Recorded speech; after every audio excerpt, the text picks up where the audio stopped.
Hi, Misha here, and as I kind of alluded to on the A26 B26 video, kind of felt like doing a video on the A-1 Skyraider, or as it was originally known, the AD Skyraider. And we have four types and variants here. We've got a U.S. Marines AD-3, a French Air Force AD-4, and then we have a U.S. Navy and U.S. Air Force A-1H, previously AD-6. The other names are a little confusing because of 1962, but we'll get there. And the variants, there are slight changes between 1s and 7s. And we have plenty of nicknames from Able Dog all the way up through Sandy and Hobo, even Zorro, call signs and what have you. And really, even though this started off as a World War II aircraft, in fact the very earliest ones were made in World War II, it became famous for its service in Vietnam, of all places. Even though it served in Korea and Algeria, and for that matter, Suez too. So, for 20 years, it was kind of the predecessor to maybe like the A-10 Warthog or what have you.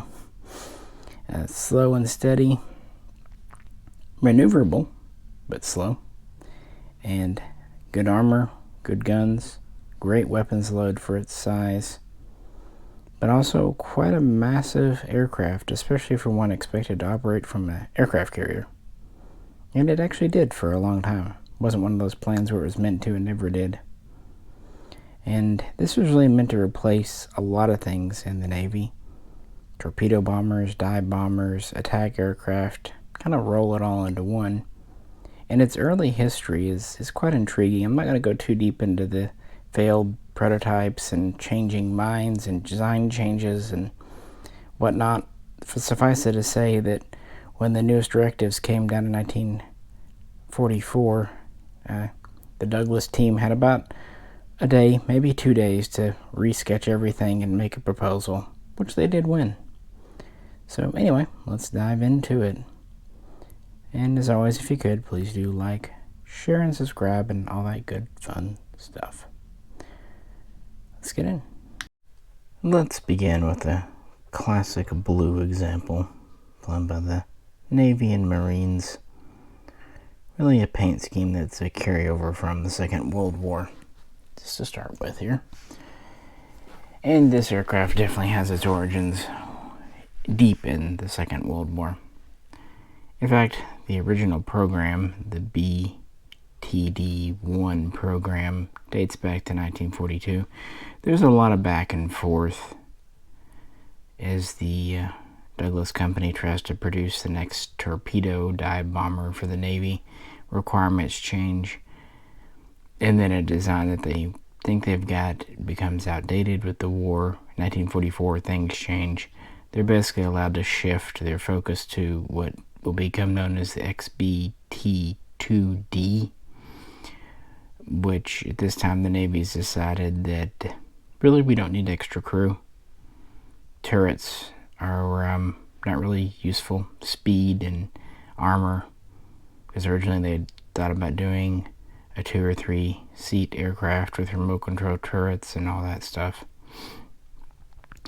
But eventually, yeah, the Navy settles on a single seat aircraft, really to replace the never terribly popular S-2BC Helldiver and the TBM Avenger, and even some old SBD Dauntlesses that Douglas had made.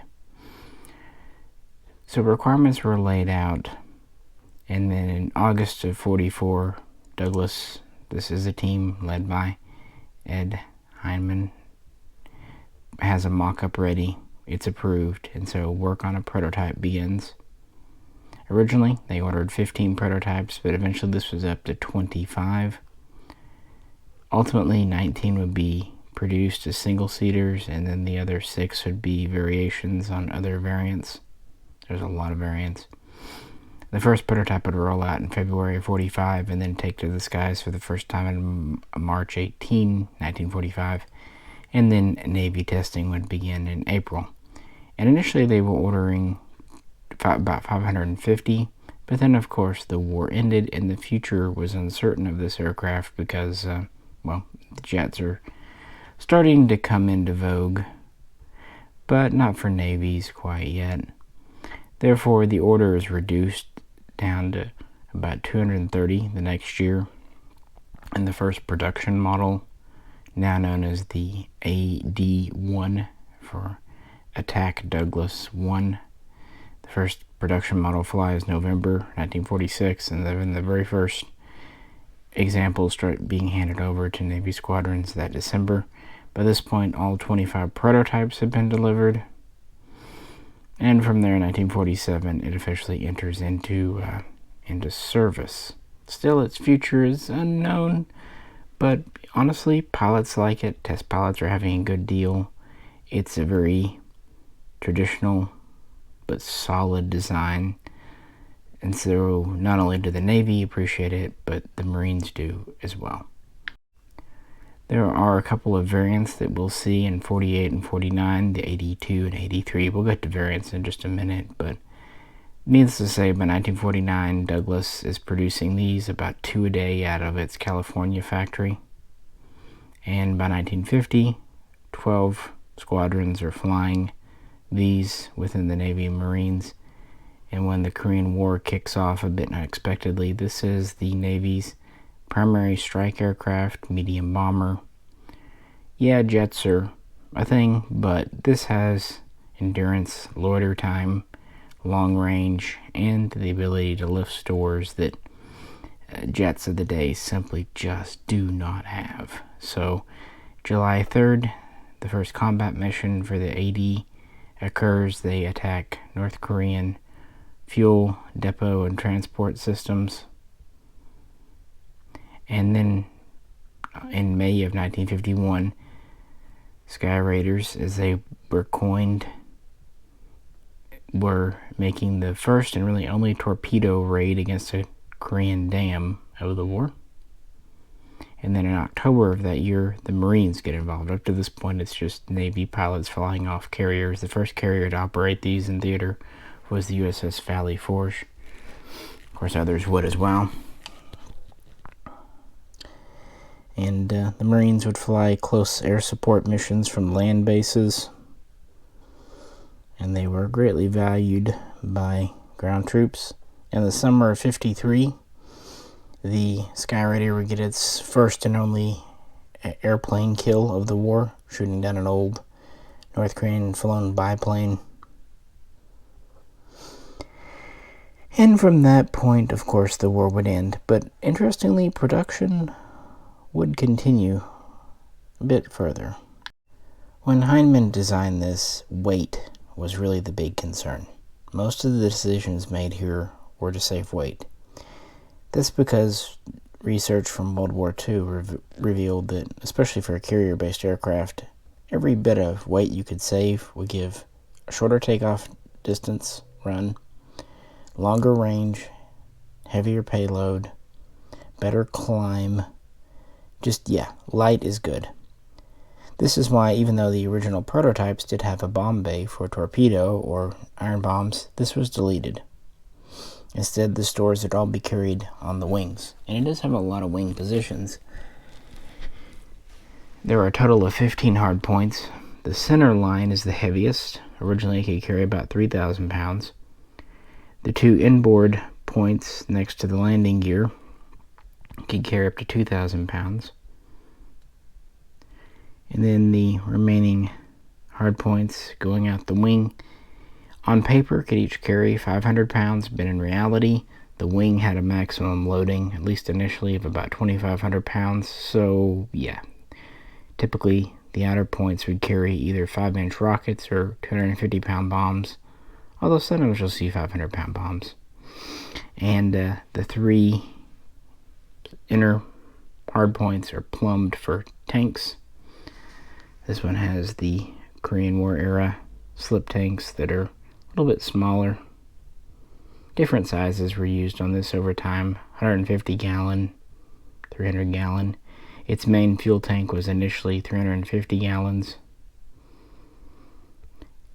This was really the most powerful single-engine, single-seat propeller aircraft the Navy operated. In fact, it used the same Wright engine that the B-29 did. And its carriage abilities and loiter time are quite famous, but of course the heavier you load it, the less time you get, so it's always a trade-off. But for example, in the Korean War, they were able to fly for 10 hours in some instances. Or you could just load up 6, 7, 8,000 underneath the wings and go with it. But you'd sacrifice that in range.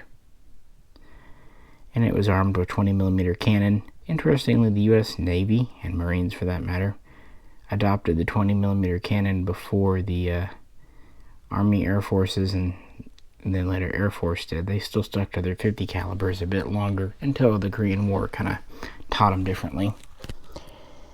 It's a pretty primitive, simplistic canopy cockpit. No ejection seat. Pretty basic radio. No radar in the standard version, although certain variants would have it. Traditional gun sight, framing, nothing fancy there. And, well, yeah, the wings would fold, but other than having a tail hook, there's not a lot of fat on this. The landing gear were made as light and simple as possible. Even the fuel system was scaled down to save on weight. In fact, the Douglas team was able to shave about 1,800 pounds off the prototype into the pre-production phase, was helped out quite a bit. But these earned a good name for themselves during the Korean War, and production would last until 1957, at which time 3,180 had come off the production line. That might have been a small number for a World War II propeller aircraft, but for a propeller aircraft made in the age of jets, that's pretty big. Not many aircraft are being made in those numbers by the 1950s. But like I said, the A-1 would quickly give way to many variants and sub-variants. So let's talk about those. Now let's put the French Air Force version on the stand. What we just looked at was a U.S. Marines AD-3. This is an AD-4. Quite similar, honestly. The changes were pretty incremental. There weren't a lot of foreign users. In fact, really just had the U.S., both Navy and Marines. The British would pick some up early on in the 50s, 50 of them, but they wouldn't use them as attack aircraft. Rather, they would use them as seaborne, carrier-operated electronic warfare early warning aircraft, and they would fly theirs during the Suez incident in 1956. These would be AD-4s. And by 1960, they started to be replaced by the Ferry Gannet. Did a video on that a long time ago. Should revisit. And then in 1962, they were out of service, and they had about a dozen would go to Sweden and see some secondhand use there. As for France, in the late 50s, they would acquire roughly 100. Most of them weren't district AD-4. They were variants, but some were. And these would be deployed in the 1960s in use in Algeria, kind of countering rebels, insurgents, however you like. And so they would be used in more of the traditional ground attack role, and they would stay within French service for that decade. But those were the only major initial foreign users, although there is one more we will talk about. But yeah, let's briefly talk about the variants. And I'm not going to get all the changes, I forewarn you. The initial -1 came out in 47, pretty short production run, because in 48 the -2 came out. It had an uprated Wright Cyclone engine, a little more oomph, and it took the internal fuel from 350 gallons to 380. So yeah, and there's a bit of strengthening going on, revising of the landing gear. The Dash 3 would continue this in 1949, 1950. It would have somewhat improved canopy for the cockpit and would feature a new propeller type, and they would start to use newer types of under-wing mounted rocket systems, not just the old World War II style. Like I said, they would strengthen the fuselage, eventually the wings as well, for better carriage. And that would lead into the AD-4 around 1950, 1951. And the AD-4 was the most produced version when you really consider all the variants. And there were some interesting variants. For example, the AD-4B was used by the US and was authorized to carry nuclear weapons. Not sure of the wisdom of carrying a nuclear weapon under a propeller aircraft, but hey. The AD-4N was a 4-seat night variant. Because of the fuselage system, there were even passenger variants we'll see of the Douglas Skyraider. But it used a radar system, and that would be an improved from later versions. Going from there, we would have a further uprating of the engine as well. Just incremental changes. Another big change with the Dash 4, the cannon arrangement was standardized. From the beginning, there were at least two 20mm cannons with 200 rounds, but beginning with the Dash 2, they started installing up to 4 cannon on some aircraft, and it would be a standard by the Dash 4. So you have 4 20mm cannon, each with 200 rounds. Good for ground attacking. Nice long barrels on them too.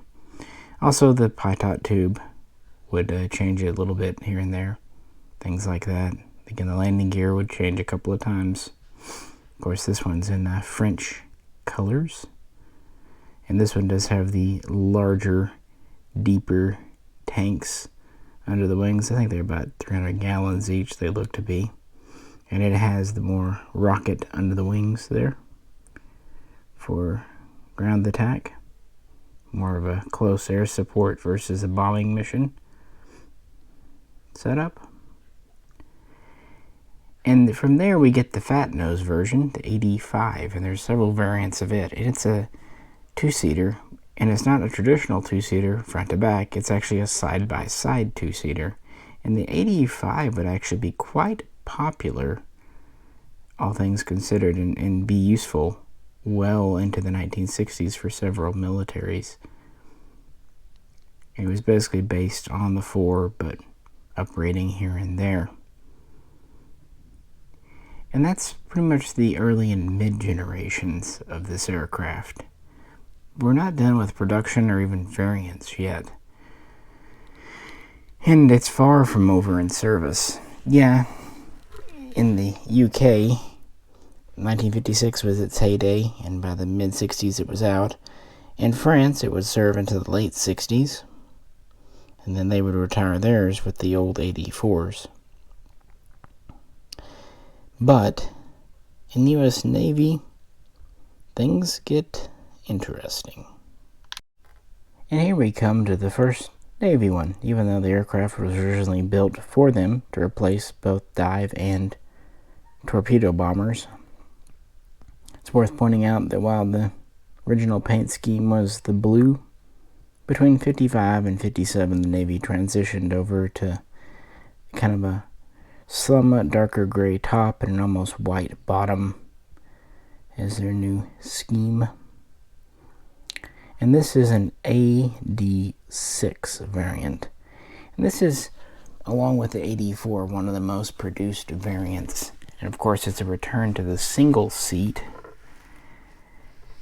And it's really the last major upgrade of the engine. Still using the right engine, but now a little more oomph added to it. To that end, changes were made to update the avionics a bit and to update the ordnance racks under the wings to take new rockets and bombs and cluster munitions, things of that nature. The center line point, thanks to strengthening of everything, can now take up to 3,500 pounds, although in practice it really never would. The 4-canister standard, and landing gear, to kind of coincide with the more weight, is updated again. Interestingly, it has the speed brake or dive flaps from the 85, total of 3, and just other little changes. Basically, this was them realizing that the days of a dive bomber were over, and definitely torpedo bomber. So this was really making the Skyraider a close air support craft. I mean, it had been used that way for a long time, but yeah, now they're pretty much making the 86 exclusively that. And then the final variant, which would be produced in small numbers in 1957, would be the AD-7. Pretty much the same as the 6. It was really designed with stronger wing spars, pretty much the same uprated engine, stronger landing gear, pretty much an eye towards longevity, having a longer service life before overhaul. It was really just the last production types. And then, yes, finally in that year, the last one to roll off the Douglas line, but service was far from over. Now that we come to the 86 or 87, this is the ultimate version, really. 39 feet long, 50 feet wingspan, and a top speed with the newer engines of about 320 miles per hour, but it really liked to cruise at more like 200. But the flip side was that good endurance, good loiter time. And this is the one that really could carry a little more stores, heavier, especially right under the fuselage. Practically speaking, about 6,000 pounds, but max practical load was 8,000. Could it carry more than that? Yeah, but how far? And how much of a runway would it need? You know, in fact, you can even see on this model that the outermost racks are not used. This one has more of a rocket mix on the wings than the others. By the way, the ceiling was about 29,000 feet. It's a Navy airplane. They weren't really needing to go high. And you might think that, you know, this was over by the 1960s. Most propeller aircraft were. But if you watch my previous video, also on a Douglas aircraft, the A-26/B-26, also from Ed Hyman, you'll know that the next war was a little different, and there was a need for slow, sturdy aircraft. I should also point out that in Korea, they experimented with adding 1/4-inch to 1/2-inch armor plates under the cockpit on the sides. This, of course, already had armor. They added a little over 600 pounds of it during that war and discovered that it didn't really degrade performance to any note. So with the later versions, 86 and 87, that additional armor was just the norm now. I mean, it's slow and steady, kind of like the A-10 Warthog today. It's going to take hits, flying low and honestly begging to be shot at. It's one of those things where even Wild Weasel pilots might think Skyraider pilots were nuts in Vietnam. But with no further ado, yeah, let's get into that war. That's where this model's from. 1966 for it. And actually, this model's kind of acknowledging a very famous shoot-down of a MiG-17 done by Skyraider. Yeah, this shot down a jet more than once, perhaps up to 3 times. As the U.S. Navy moved into the 1960s, this was still their medium strike aircraft, carrier-based bomber. The Marines used it for close air support. And while it would eventually be replaced on the large super carriers, For smaller carriers, they couldn't operate large planes like the A-6 Intruder, and the A-1 would be still the go-to. And why A-1? Well, because in September of 1962, the naming conventions changed. This is when the AD became the Attack 1. Of course, not all variants were still in service. The AD-5 became the A-1E and A-1G, depending on the variant. The AD-6 became the A-1H, and finally the AD-7 became the A-1J. And those were Universal Army, Navy, Marines, Air Force. That way everyone had a name. Of course, the old name Able Dog wouldn't really apply anymore. Wouldn't even work. So new names would have to be created. But anyway, going to Vietnam, these are still very much on carriers. In fact, A-1s flew some of the earliest strike missions in August of 1964 after the Bay of Tonkin affair, hitting North Vietnamese supply depots, and quite early on they would have their first losses.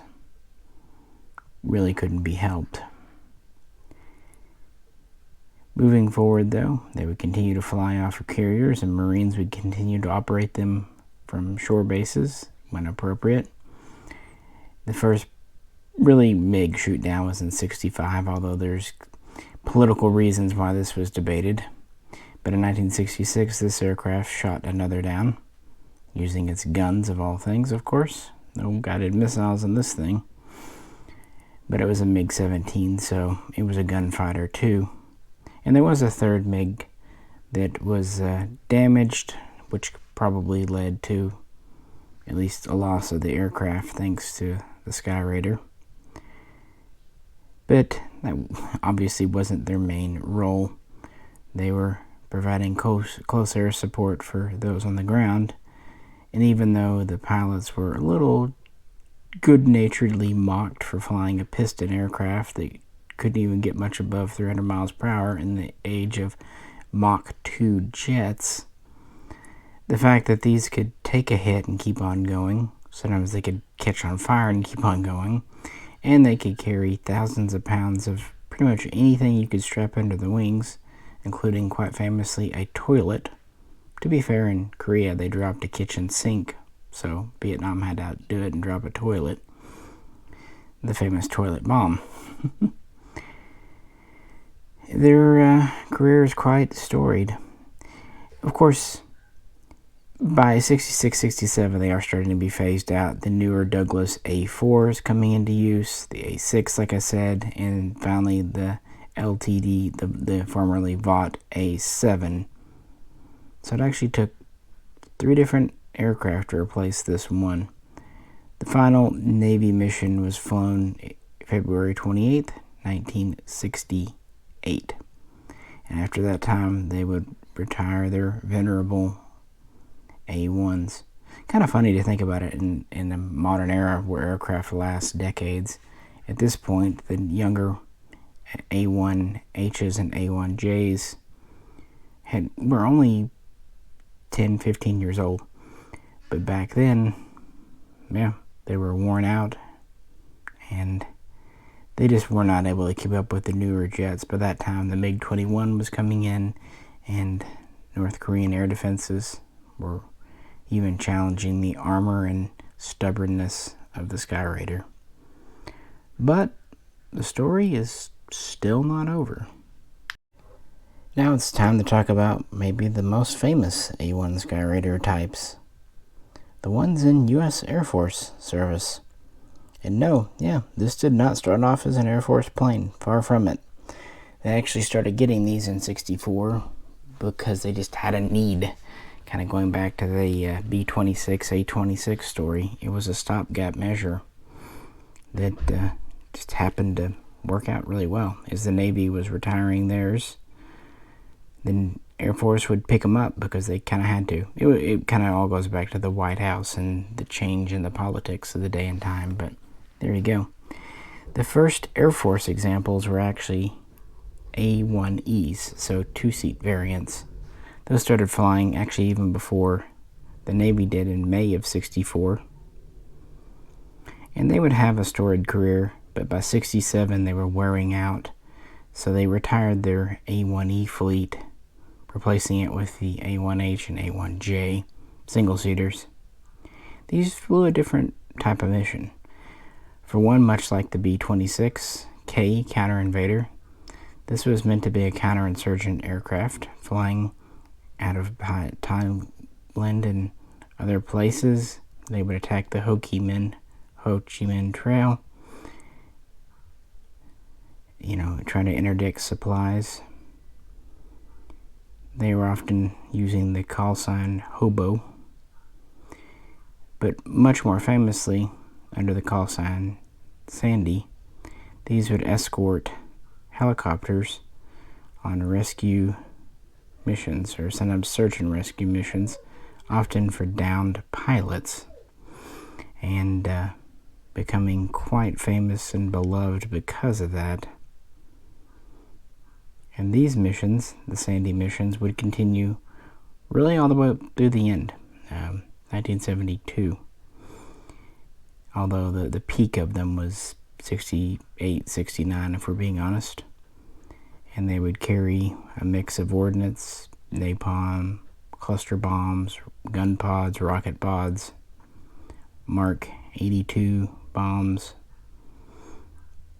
whatever they needed to, frankly. And if you notice, this one has a different paint scheme. In '67, the Air Force Skyraiders would get the rather famous three-tone, three-color Southeast Asian scheme, typically green and tan brown on top and kind of an off-white on bottom. However, some used for night missions would sometimes get a black painted bottom. It's not as common, but they had them.